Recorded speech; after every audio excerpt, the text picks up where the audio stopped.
welcome back to my YouTube channel. Today I am going to talk about something very important for the people who likes to own big bike. The third year service of my Kawasaki Z900. Recently I got my third year service done. And yes, the bill was a bit hefty. But honestly I am not surprised. Because wear and tear is completely normal. The service bill was around 20,000 approximately.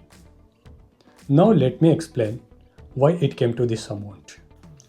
In 3 years I have ridden only 8,000 kilometers. But remember, service costs depends on the riding style and usage.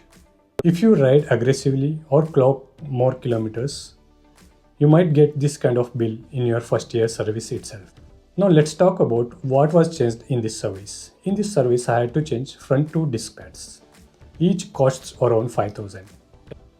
So for the front pads itself, the amount will be around 10,000. If you change all three disc pads, front two pairs and rear one pair, for the brake pads itself it will cost around 15,000.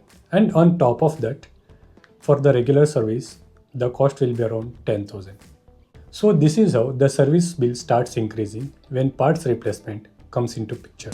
If you go for general service without parts replacement, the service bill is around 10,000 approximately.